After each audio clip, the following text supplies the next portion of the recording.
Ating pong basahin ang ating talata ng pagbubulay-bulayan ngayong umagang ito. Hebrews chapter 2, verses 5 to 9. Hebrews chapter 2, verses 5 to 9. For it was not to angels that God subjected the world to come, of which we are speaking. It has been testified somewhere, what is man that you are mindful of him, or the son of man that you care for him? You have made him for a little while lower than the angels. You have crowned him with glory and honor, putting everything in subjection under his feet. Now, in putting everything in subjection to him, he left nothing outside his control. At present, we do not yet see everything in subjection to him, but we see him who for a little while was made lower than the angels, namely Jesus, crowned with glory and honor because of the suffering of death, so that by the grace of God, He might taste death for everyone. Tayo manalangin. O Panginoon, lumalapit muli kami sa inyong trono ng biyaya. Inihiling ang ministeryo ng inyong banal na Espiritu na inyong ipinangako sa kada paggawad ng pangangaral ng inyong salita. Nawa, Panginoon, ay maging tunay sa aming mga puso na ang walang salita po ninyo na lumalabas mula sa inyo ang napapakinggan at hindi po nito na gagawa ang kanyang layunin. Kaya Panginoon, buksan niyo ang aming mga puso, bigyan niyo po kami ng pangunawa, lalo na sa malalim na teolohiya na aming kailangan pagbulay-bulayan. Nawa mas lalo namin makita ang aming Panginoong Hesukristo na aming tagapagligtas ng mas malalim pa sa pamamagitan ng pangangaral na ito. Itago niyo kami sa likod ninyo, Panginoon. Nawa ang mga kahinaan namin ay hindi maging hadlang sa aming pong pagpapala na gusto nyong ibigay sa amin. Tulungan nyo kami, Panginoon, sa aming pakikinig. Tulungan nyo ang aming pananampalataya. Nawa ito'y lumago. At kung meron dito na hindi pa nakakakilala sa dakilang Kristo ng Biblia, ay nawa, Panginoon, iligtas nyo sila, buksan nyo ang kanilang mga puso. Panginoon, binibigay namin ang aming mga sarili sa inyong salita. Bigyan nyo ang salita ninyo sa amin, Panginoon. Itong aming dalangin sa pangalan ni Jesus. Amen. Muli nagpapasalamat ako sa pribilehyo na makapangaral ng salita ng Diyos sa inyong mga bisita namin. Kadalasan or sometimes we do have isolated messages in our midst. At alam ng karamihan na ako ay nangangaral sa Hebrews every now and then during these isolated lessons. So ito ay isang pagpapatuloy ng pag-aaral din sa libro ng Hebrews. Hebrews chapter 2 ang ating text at kagaya ng ating nabasa, ito ay isang talata na punong-puno ng pagre-refer sa Old Testament. Bago natin ito tuluyan tayong mag-dive, sumisid sa ating pag-aaral, gusto kong bigyan kayo ng konteksto muli. Ang Hebrews, once again, ay isang sermon na isinulat na meron siyang encouragements para sa mga mananampalataya at meron din siyang mga babala para sa mga mananampalataya at the same time. Kaya ito isinulat, ang okasyon nito ay dahil ang mga tagabasa nito, ang makakatanggap nito ay natutukso na tumalikod sa kanilang pananampalataya kay Kristo at bumalik sa dati nilang kinagawian na relihiyon o kung ano man dahil sa mga pagsubok at mga pag-uusig. At dahil sa ganitong mga temptasyon na pagtalikod, they are in danger of what we call apostatizing. Apostatizing is declaring before na ikaw ay mananampalataya, pero darating yung time tatalikuran mo ng tuluyan. That's apostasy. Ang audience ng Hebrews ay mga tao na nagpo-possess ng tunay na pananampalataya at nag-struggle na panghawakan ng kanilang pananampalataya. It's all about faith. Pero hindi lang doon, sa kalagitnaan nila ng mga mananampalatayang ito, kagaya ng isang typical na kongregasyon, meron din yung mga akala nila mananampalataya sila sa kanilang pinanghawakan. Pero actually, if they will be tested by the message of Hebrews, it will show that they are not really holding on to the faith. At meron din naman mga tao doon na ang kanilang paghawak sa pananampalataya hindi rin talaga totoo. hindi talaga tunay na mananampalataya. So meron mga mananampalataya na nananampalataya nagpa-persevere, meron mga mananampalataya na nahihirapan sa kanilang pagpa-persevere, meron din naman mga nagpapanggap na mga mananampalataya na kailangan hamunin ang kanilang pinanghahawakan. So ang may akda ng Hebrews, ang gagawin niya, isang blanket niyang ibibigay ang mga babala at mga encouragement na ito para subukin ang kanila pananampalataya o kaya naman para palakasin ang kanilang pananampalataya. Pero ang kaniyang mga audience ay mga mananampalataya na merong awareness sa Old Testament. Alam nila ang scripture ng lumang tipan. They are presumed as Christians, familiar with Jewish religion, and has Old Testament background. Ang ating pong binasa ay actually parte ng isang section na matatapos sa chapter 2 verse 18. Chapter 1 to 5 hanggang 2:18 ng Hebrews is a one big section. Ito ay dedicated to show one thing. 1 to 5 to 2:18 ng Hebrews may isang goal, and that is to show the superiority of Christ over angels. Yun ang pinakapakay ng may akda. Gusto niyang ipakita na mas dakila si Kristo kaysa sa anumang mensahero, lalo na ng mga anghel. Now, papaano? In what way? Remember, if you would just allow me to baybayin yung konteksto, in the prologue, chapter 1, 1 to 4, Christ, si Kristo is said to be God's final word, who is also creator, sustainer, and has that greater name than angels. Pagdating sa verses 5 to 14, may kadena ng Old Testament citations na binigay ang author na nagpapatunay na mas dakila si Kristo dahil sa mga katotohanang tinuturo ng chain of Old Testament quotations na ito. To recap, in contrast to the angels, Jesus is called the Son. Walang son na tinawag ang anghel, hindi sila tinawag na ang begotten Son ng Diyos. Jesus is to be worshipped in contrast with the angels. And in contrast with the angels, Christ is the everlasting and unchanging Davidic King. Walang anghel na inattributan na siya ang fulfillment ng pagiging hari ni David. Lahat ng mga ito ay, of course, tumutukoy na mas dakila nga talaga si Kristo. Chapter 2, verse 1 to 4, ang unang warning, ang unang babala ng Hebrews. Actually, if you would remember the passage, what is the first imperative? Ano ang pinakaunang aplikasyon ng Hebrews? It is pay much attention to what we heard, lest we drift away. Ang unang babala ay huwag magpabaya sa pakikinig. Ito yung kailangan nating gawin kung ganito palang mensahero. Kaya ang previous na mensahe, dahil matibay ang nagpapatotoo sa mensahe ng Ebanghelyo, ay di lang ito dapat pinakikinggan ng maigi. Bagkus ay ito rin ay hindi dapat pinagdududahan. Tinuro ng may akda ng Hebrews doon, sa pagsasalaysay niya doon, na bakit natin kailangan ito pakinggan ng maigi dahil kung sa tatlong bagay, sino ang unang nagpahayag? Sino ang nagpapatunay nitong mga mensaheng ito? At ikatlo, dahil sa kung paano ito pinatutuhanan ng Diyos. Ang ating binasang passage, chapter 2, verses 5 to 9, mahalaga ito para maintindihan nyo mga kapatid. Ipinagpapatuloy niya ito mula sa unang babala. He continues the theme of why Christ is superior over angels. Chapter 2, verses 5 to 9, and the next paragraph, which is chapter 2, verse 10 to 18, they share the same themes.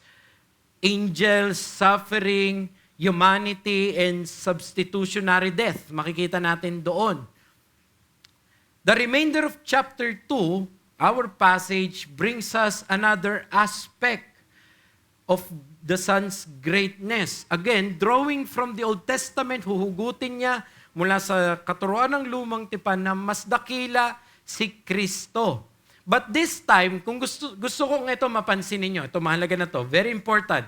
What happens is that the author of Hebrews shifts his focus from explaining the divinity of Christ, he did that in the prologue and in the following verses, to this other aspect of His sonship, to the other aspect of His personhood.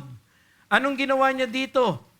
This time, the author shifts the focus from the Son's divinity to the Son's humanity. In other words, the Son is greater than the angels. Pakinggan nyo to. Not just because of intrinsic divinity, but also because of shared humanity. Pag inisip ng mga tao, paano mas magiging dakila? Kumbaga tayo lang, compare mo yung sarili mo sa anghel. Di ba tayo, tao lang, anghel yan, mga yan. Baliktad yung ginawa ng Hebrews. Alam niyo kung bakit mas dakila si Kristo kaysa sa mga anghel? Dahil meron siyang pagkatao. Meron siyang humanity. Gagamitin niya ngayon, hindi lang yung divinity ni Christ, pero pati yung kanyang humanity para patunayang greater, actually, si Christ. At dito dapat tayo magulat. Paano yun? Meron ba tayong dignidad na mas dakila sa anghel? Yun yung papatunayan niya. Nakukuha nyo na ngayon kung saan papunta yung ating pagbubulay-bulayan. The amazing thing is that the author of Hebrews sets out to prove that there is glory in Christ's humility and submission. Ang title na nakapost ay pagpapakababa at pagpapasakop. Pero dapat yan ay dignidad sa pagpapakababa at pagpapasakop. Ito yung gusto kong ibigay sa atin. The passage is interspersed between how it is now seen, paano natin nakikita ngayon ang siglong ito at ang mundong ito, at kung ano ba talaga ang nangyayari spiritually sa siglong ito, between how it is now and how it will be in the future. Actually, meshed siya. Alam niyo, meshed, parang nakaburda ng paganon. Okay, interspersed siya na dalawang elemento. Laging tungkol sa humility ni Christ, humiliation and exaltation ni Christ. Between suffering and subjugation. Basahin niyo yung text. There is suffering, but there is subjugation. There is hardships, but there is conquest. There is humiliation, but there is also coronation. And through this so-called mesh, will the greatness of Christ shine forth. Sa madaling salita, when Christ's incarnation, kanyang kanyang pagkakatawang tao, is meditated upon by those struggling in their faith, there will come great glory and grace that they can find. Ang pakay ng mayakda para sa mga naghihirap sa kanilang pananampalataya dito at nasusubok ang kanilang pananampalataya. Ito, tandaan nyo kung ano ang ginawa ni Kristo nung siya'y bumaba mula sa langit. Nagkatawang tao siya. At doon daw tayo huhugot ng kalakasan. Ito ang ating mensahe. May kadakilaan si Kristo na higit sa mga anghel na matatagpuan lamang sa pagbubulay-bulay sa kanyang pagkakatawang tao. Ang haba sa Tagalog, sa English, there is greatness in Christ that surpasses the angels found in contemplating the incarnation. In this passage, the author will use a psalm, Psalm 8, to teach the betterness of Christ through the bitterness of His suffering. The betterness, ang pagiging mas dakila ni Kristo through His incarnation. In His submission will come out the eventual subjugation of the world. In His suffering, there will come the exaltation of humanity. In His suffering and death will bring forth the grace and goodness of God. Sa madaling salita, it is not just in the exalted divinity of Christ that Christ is better than the angels. It is also even in His humiliation. Ganong katambak ang pagiging dakila ng Panginoon laban sa anghel. Kung ito ay kupunan na nagtutunggali, ay parang San Antonio, okay si tambak ang San Antonio. Parang gano'n. Akala nyo, ang galing ng San Antonio, pero tatambakan ng top seed. Yun ang kailangan natin intindihin dito. Pinapakita ng mayakda na hindi lang sa kanyang pagiging Diyos, lamang si Kristo sa mga anghel. pati sa kanyang pagkakatawang tao. So tanungin natin, anong matututunan natin sa mga talata ukol sa pagkakatawang tao ni Jesus? Dalawang bagay ang ating pagbubulay-bulayan. Ang makikita natin ay merong pagpapakababang nagdudulot ng dignidad at meron din pagdurusang nagpapakita ng biyaya. Ngayon, baybayin natin ang ating mga talata muli. Bigay ko yung aking obserbasyon, ang aking pagpuna. Sinimulan ng may akda ang kanyang pangangatwiran sa pamamagitan ng pag-aangkop kay Kristo, ang kontrol at pagsasailalim ng lahat. Bagamat siya'y nagpakababa at di natin ito lubusang nakikita. Sa madaling salita, ito lang yung sinasabi ko, pag in-observe mo yung text, ibinibigay pa rin ng may akda ng Hebrews kay Kristo lahat ng dominion. Bagamat ngayon hindi mo nakikita. Bagamat siya'y nagpakababa, sa kanya pa rin lahat. Nakukuha ninyo? Nagpakababa si Kristo, humiliation, condescension, but even in that state, He is still Lord of all. He is still exalted. Verse 5, for it was not to angels that God subjected the world to come.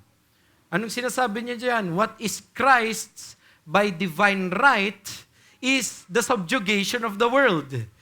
May mga sabi na maraming commentator at marami akong pag-aaral na ginawa dito na maraming oras na may ganito pala ang mga ibang tradisyon ng mga Hudyo sa kanilang pagtuturo na ang paniniwala nila sa age to come that there will be the ministry of Michael, the archangel, and he will, in the age to come, there will come a figure that is like a priest and there is a figure that is like a king na mangingialam sa mundo at ang kanilang governor ay si Michael, the archangel. So here is a superior angel over a king and a priest.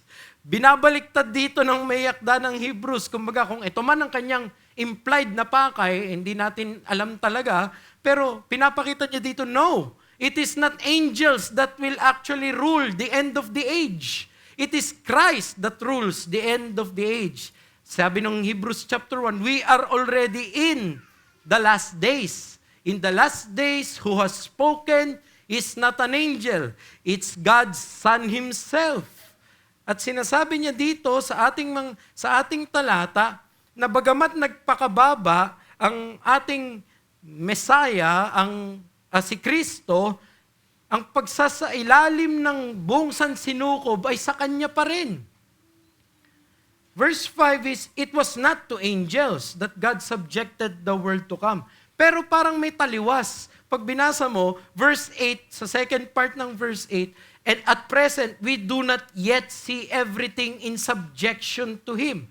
So there is what is by Christ's right and what is presently experienced. Mga kapatid, mga minamahal, gusto ko pong sabihin sa inyo, sa umpisa pa lamang, na kung hindi nyo po gagamitin at i-engage ang pag-iisip ninyo sa sermon na ito, lilipad ito kasi theological po ang sermon natin ngayon. Hebrews chapter 2 ito na mahirap pong intindihin kung hindi nyo po igagawad yung inyong mga isipan. Hindi ko po kayang isubo sa inyo ng parang bata. Kailangan po gamitin ninyo ang imahinasyon ninyo habang itinuturo ko po ito. So tignan ninyo, parang may pagtataliwas. Sabi niya, sa kanyang dominion. Pero hindi pa natin nakikita. Ang tawag natin dito sa New Testament theology is inaugurated kingdom. Nung dumating si Kristo, sinimulan na. Okay, pero hindi pa consummated. Parang panliligaw. Nandun na kayo. Kayo na, nagmamanggaan na kayo. Pero hindi pa consummated. Kayo na magkasama, alam nyo na yung patutunguhan nyo. Pero meron pang hindi mga tapos na bagay, may mga hindi pa magagawad. Ganon din yung pagdating ni Kristo dito. Already, but not yet. Already here, but not yet consummated.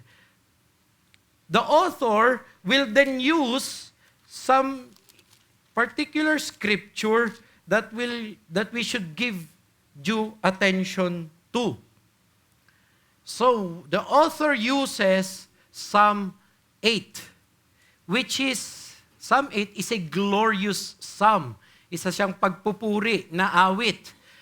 Ang Psalm 8, if you would turn your Bibles there, is bracketed by the majesty of God's name.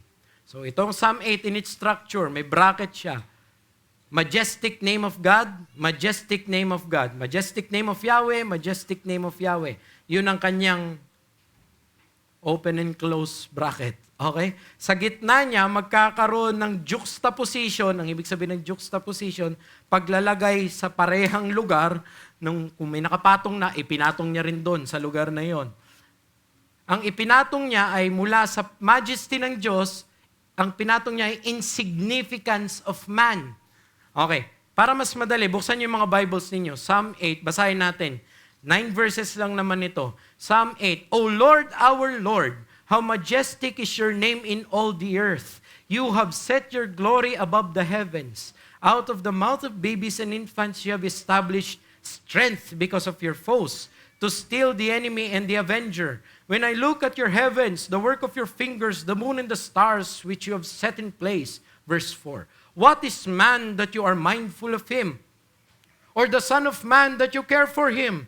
Yet you have made him a little lower than the heavenly beings, and crowned him with glory and honor. You have given him dominion over the work of your hands. You have put all things under his feet, all sheep and oxen, and also the beasts of the field, the birds of the heavens, and the fish of the sea, whatever passes along the paths of the sea. Bracket again. O Lord, our Lord, how majestic is your name in all the earth. Let me just explain sa maikling panahon what is Psalm 8. Psalm 8, pinupuri ng mga Israelita si Yahweh dahil sa gawa ng kanyang mga kamay, the firmament.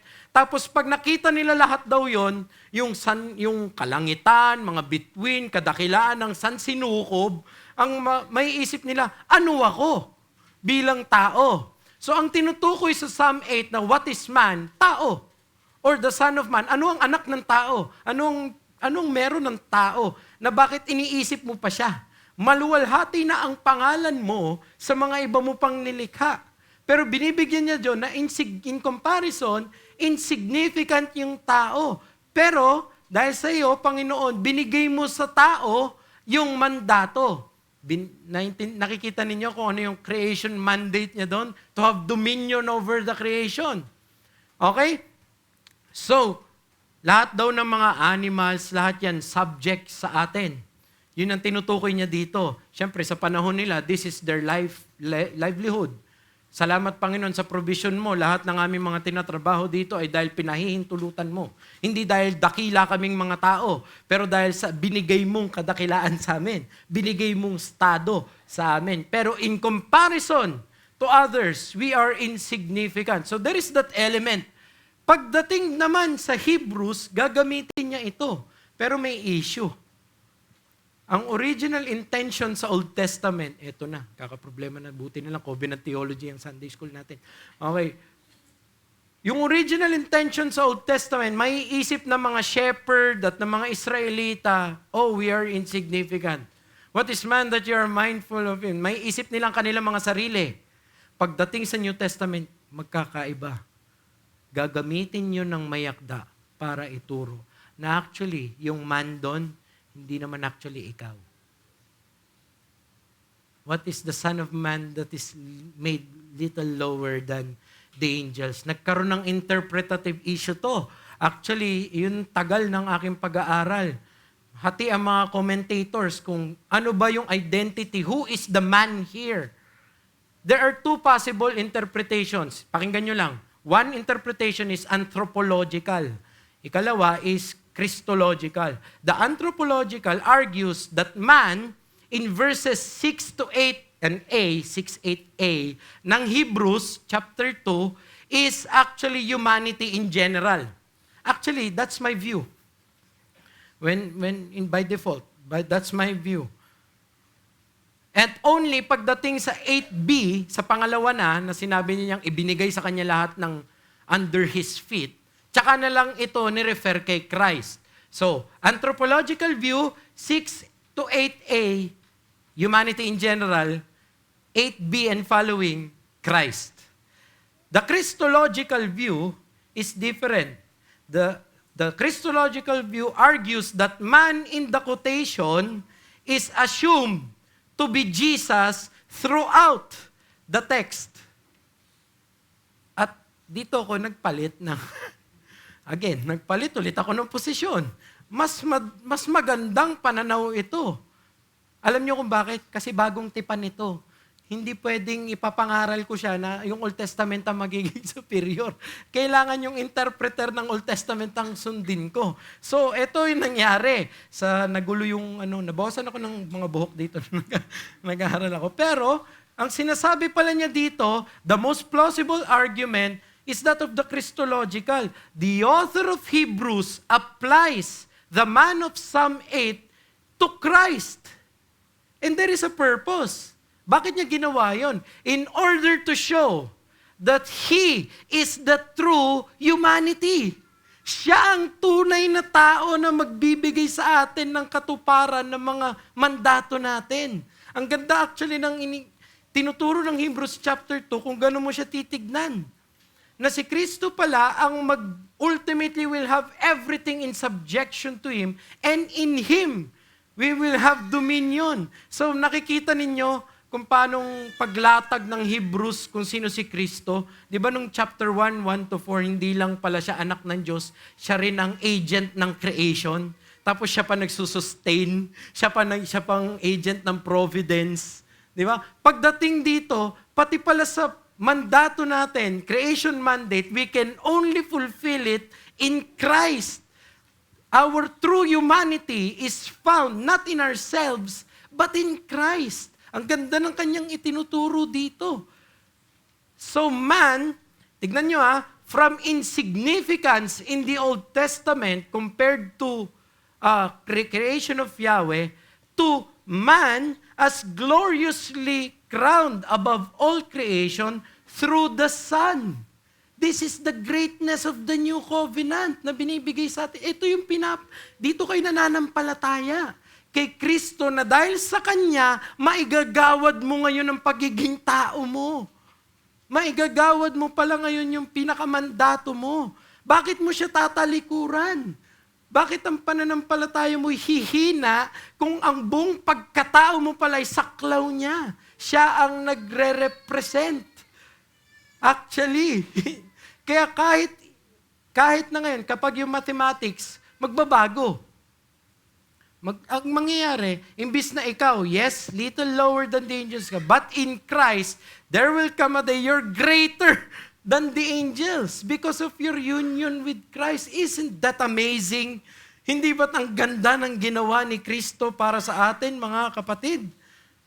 So, verse 8, subjection under His feet. Kailan una binanggit ito? Sa Hebrews 1:13, binanggit tungkol kay Christ that God will put all things under His feet, His enemies under His feet to be their footstool, to be His footstool.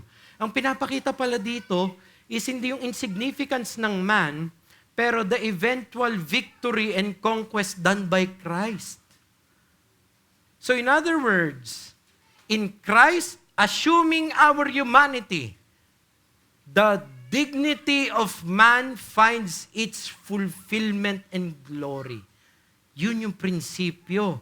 Nasa pag-ako ni Kristo sa ating pagkatao, matatagpuan ang katuparan ng ating dignidad at pamamahala sa sangnilikha. Nandun pala kay Kristo yun. It is in Christ that man finds fulfillment of his intrinsic dignity and fulfillment of His creation mandate of dominion. It is there with Christ that we can truly have hope, not in our sinful and fallen nature.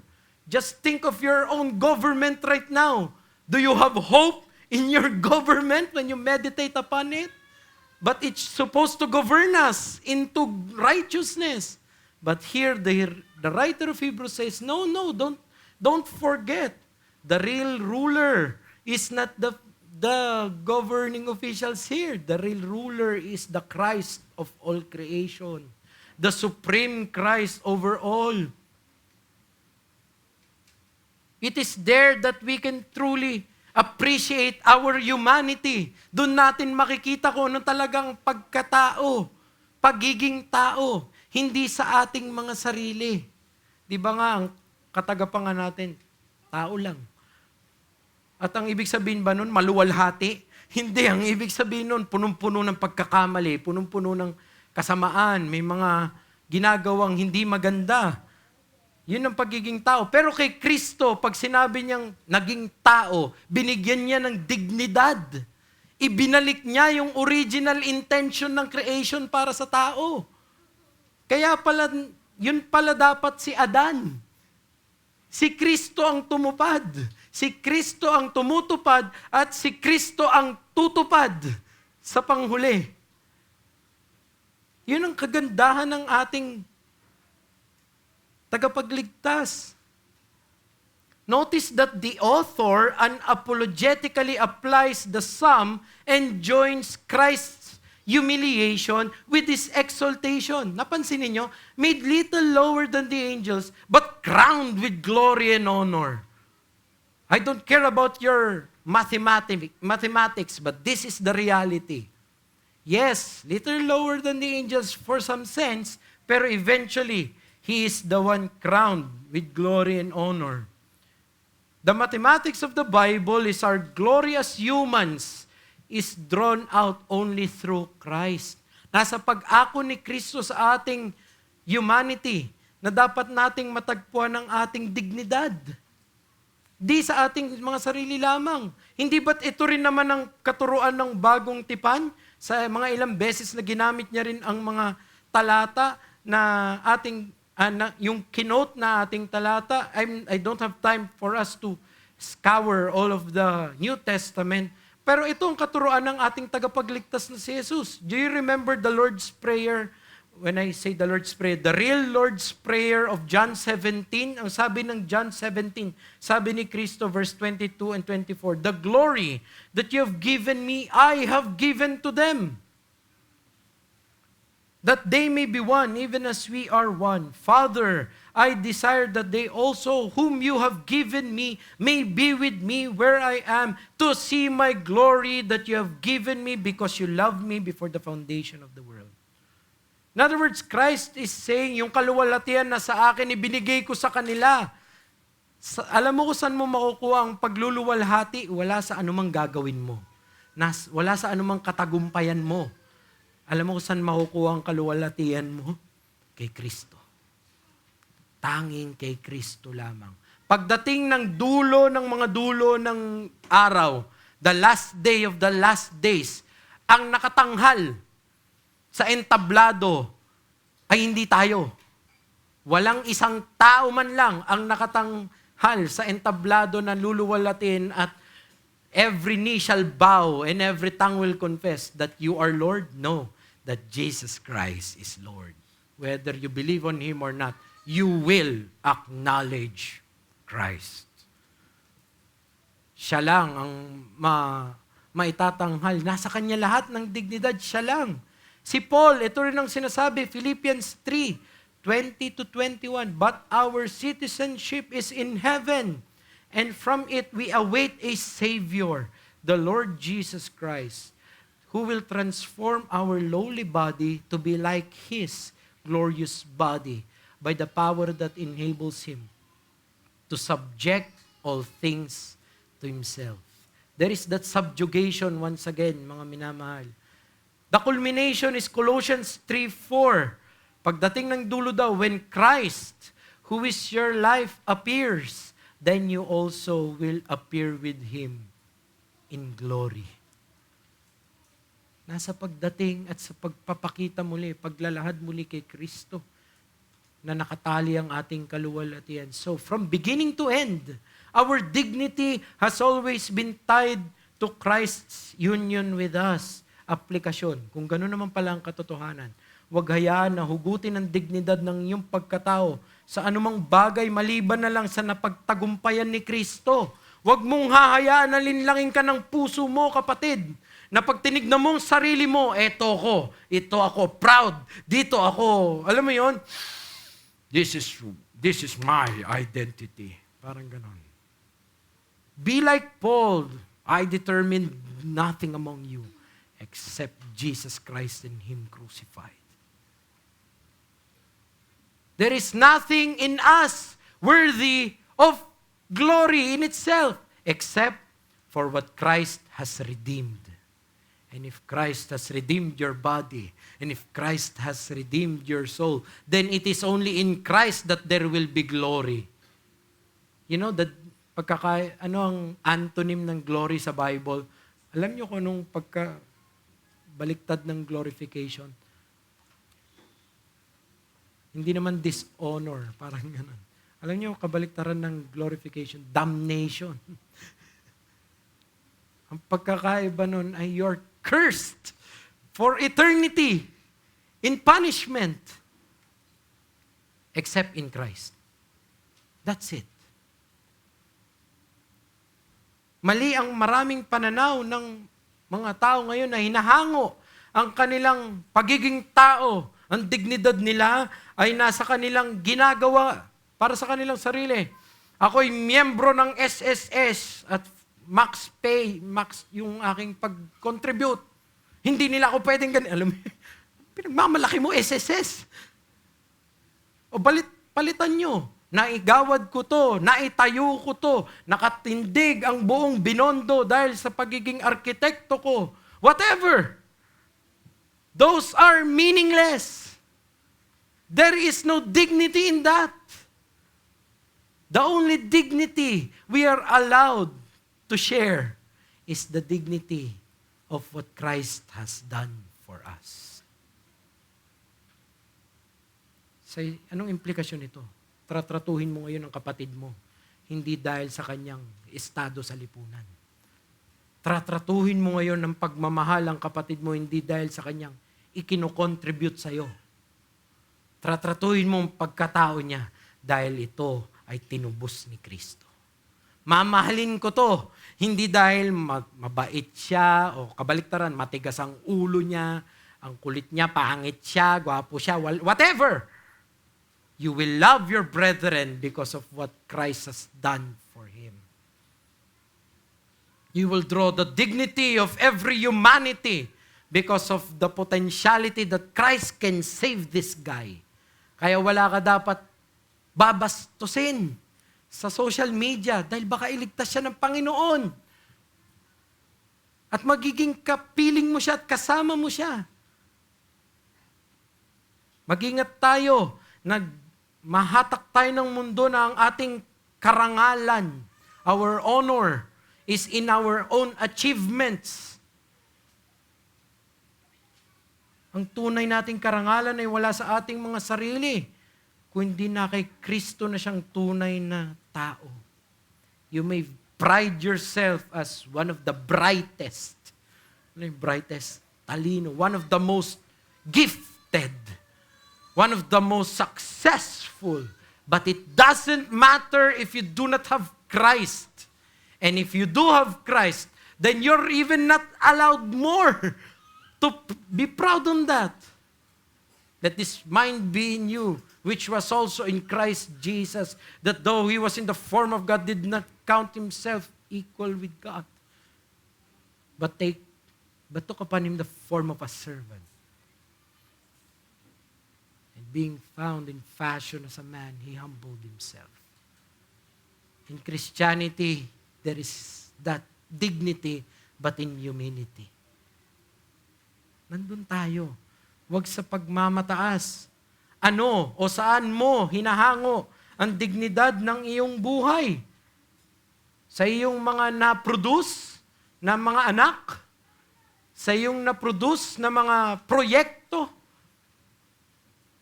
Sa iyong mga napagtapusan ng pag-aaral o kung anumang degree? Whatever degree you have, it will never reach the degree of divinity. May degree ng divinity. Master of Divinity, Doctor of Divinity. Pero hindi sila intrinsic magisterial divinity. Na pag nakuha nila yung PhD nilang yon o DD nilang yon, nasama parang lulutang sila at magiging gold ang paligid ng lahat ng tatapak. No. You will never reach that glory. All of what we do here is actually short. Isn't that what Romans teaches? Romans 3:10, for all have sinned and fall short of the glory of God. So make the crowning of Christ with glory and honor the only honor that you align yourself to. Yun lang ang aking glory. Di ba? We cannot boast except in the cross of Jesus. Face suffering then with this truth, that no matter how much others oppress you, or maybe you're like the people of Hebrews, they are taking away your possessions. They are taking away your lives. They are belittling you. Hinahamak ka ng mundong ito. No matter sa mga ganong bagay na nararanasan mo, hindi ko sinasabing madali yun, mahirap iyon, makaranas ng ganon. Pero huwag mong bibitawan ang pananampalataya mo dahil lang sa mga yon. Sa mga pagsubok na yon. Face suffering with this truth, that no matter the oppression or the belittlement, your identity and glory is with your heavenly Savior. Now, friends, I have some challenge sa inyo, mga mahal namin sa buhay dito. Baka wala ka pa kay Kristo. Baka ikaw nagsusumikap ka para magkaroon ka ng sarili mong dignidad sa iyong pagtatrabaho o sa gusto mong makamit na pondo o sahod o sweldo. At willing kang igugol ang buong buhay mo, isakripisyo ang buong buhay mo para lang makamit yon. Itong sinasabi ko sa inyo, at the end of the day, pagdating ni Kristo, that will not matter. Masasayang lang ang buhay mo. Kasi ang tunay na dignidad ay wala dyan. Tanging makukuha ang dignidad na ito sa pananampalataya kay Kristo. Dito matatagpuan ang pag-asa ng kaluwalhatian na ito. Ang tanong ay, na kay Kristo ka na ba? Ikaw ba'y tumutugon sa Kanya ng may pananampalataya? Itong sinasabi ng Roma, Kabanatang 5, talatang 2, through Him we have also obtained access by faith into this grace in which we stand, and we rejoice in the hope of the glory of God. The only time you will have hope in the glory of God is if you have obtained access by faith in that grace of salvation. Do you have faith in Christ? Itong unang ipinapakita sa atin, may pagpapakababang nagdudulot ng dignidad. Ikalawa, may pagdurusang nagpapakita ng biyaya. Isang talata lang ang aking inalat para sa point na ito. Basahin natin muli, verse 9, but we see Him, who for a little while was made lower than the angels, namely Jesus, listen to this, crowned with glory and honor because of the suffering of death, so that by the grace of God, He might taste death for everyone. Naging malinaw ang pagtutukoy ng mayakda sa pakay ng pagpapakababa ni Jesus.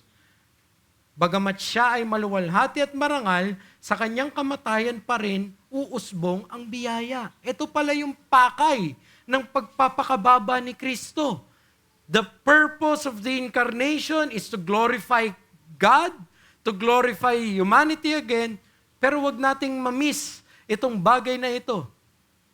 In order to save us, in order to die for our sins. Explicit na ang author ngayon, actually kaya ako nagbago ng pananaw kanina sa theological na issue, dahil sa verse 9, explicit na, indicating the man is Jesus Christ, namely, Jesus Christ. It is ultimately Christ. We are also encouraged by the author to look beyond our present situation. Di ba? Ang sabi niya, hindi pa natin nakikita na fulfilled yung dominion, unfulfilled. And to look at what our glorious Christ already has, crowned with glory and honor. And why? Because of the suffering of death. To taste death for all. There are many more theological implications. We don't have time to delve into that. Other texts will teach that about the exaltation of Christ through His redemptive work. Pero right now, I want us to focus here. Sa madaling salita, the Son of Man was made little lower than the angels. Gusto ko maging personal. In order that He might reach you. In order that He might actually die for those He will save. In theology, this is called the substitutionary atonement. The substitutionary death of Christ. Christ died for sinners. For the first time, pansinin niyo to, the author of Hebrews mentions grace. Basahin niyo. I challenge you. Basahin niyo Hebrews 1. Walang mention ng grace. It's only here. Noong una niyang binigyan to ng pansin. And it is in relation not to the dignity of divinity, although that is glorious in itself. When the author of Hebrews mentions grace, he reminds us that Christ died for us. Whenever the people of God remembers the incarnation, it should be that the end goal, makikita niya, grace ng Diyos. Grace in the death. Look at the construction of the sentence. Because of the suffering of death, so that by the grace of God, He might taste death for everyone. Binasa kanina yung katagang din yan sa Luke. Ano yung taste death dito? Taste death is a Jewish thing para sabing karanasan. And some of you will not taste death. Hindi nyo mararanasan ng kamatayan. Okay. Taste death here is hindi yung malasahan na parang sa senses lang natin. Taste death is to be immersed into that reality. Lasapin. Pero hindi kasarapan ang lalasapin ni Kristo para sa atin. Alam niyo kung ano? Kamatayan. Just imagine that. Guys, I want you to use your minds. Christ, the highest of all, the sustainer, creator of everything, the one who can fulfill everything, He went down so that He might die for us. Alam niyo kung ano to? Parang sinasampal ang mga nanghihina sa pananampalataya. Ano? Tatalikuran mo si Kristo. Alam mo ba kung ano yung tinawid niya? Alam mo ba kung ano yung gap? Yung hindi yan little lower than the angel na parang, unti lang naman. No! Ang layo nun. Nung gap na yun, hindi natin kayang maarok yun kahit bigyan tayo ng eternity. Hindi ni minsan. Hindi ka pupunta sa realm ng divinity. Pero walang kaligtasan kung wala yun. So, anong ginawa? Before the fall of man, God had a perfect plan to fellowship with us was His desire. But Adam disobeyed. To sin became a slave. Now a perfect sacrifice would be required. So Jesus said, I'll go. Akong tutupad nun. Ako bababa. Hamon sa ating lahat.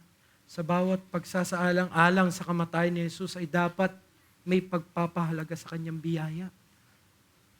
Itong dapat nakikita natin.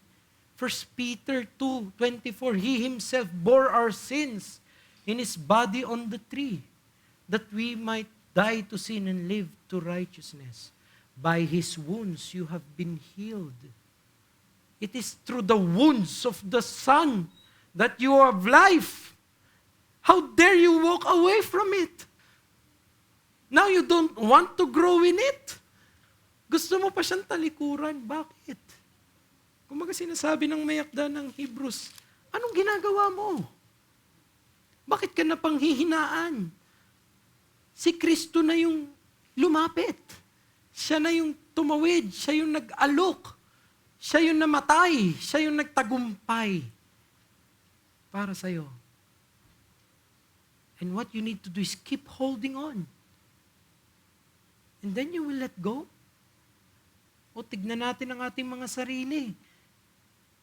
Just think of this, in the humiliation of Christ, He chose to experience death. And in return, what will we experience? So that we might gain grace. That's one of the most beautiful aspects of salvation.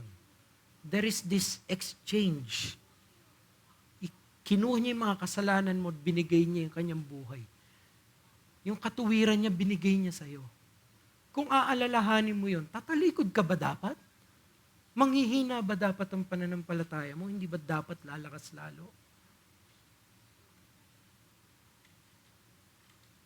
Biyaya ang dapat tinatanghal ng bawat nakakaunawa sa kadakilaan ng pagbaba ng Diyos.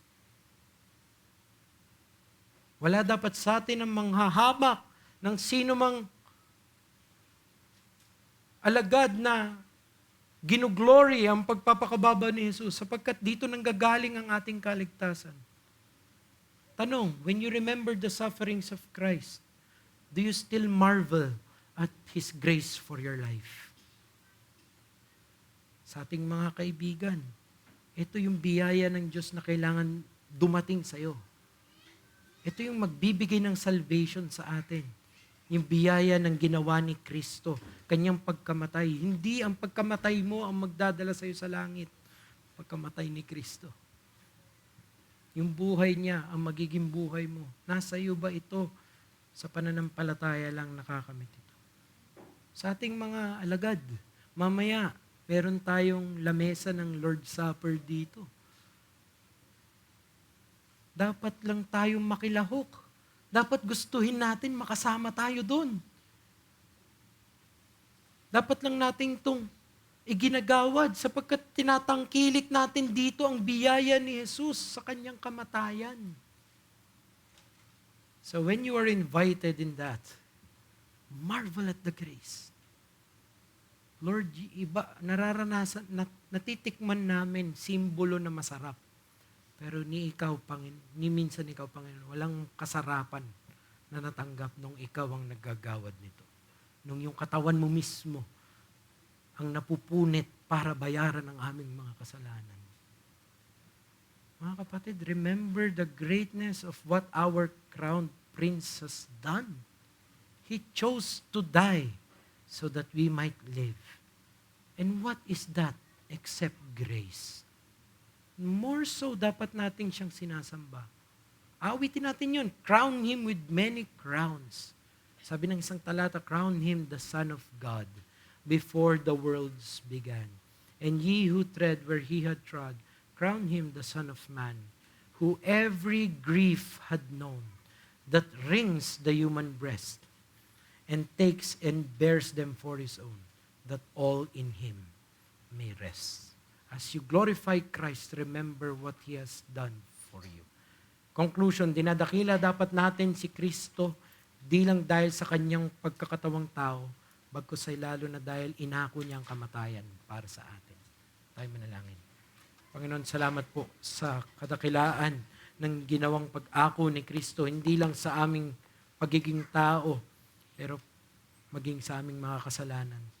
O Panginoon, napakadakila nitong kaligtasan indeed na ito at dapat hindi namin ito pabayaan. Dapat mas lalo naming pakinggan ang mensahe mo indeed because of the greatness of what you have done. May you be glorified in our life, O Lord. In Christ's name we pray. Amen.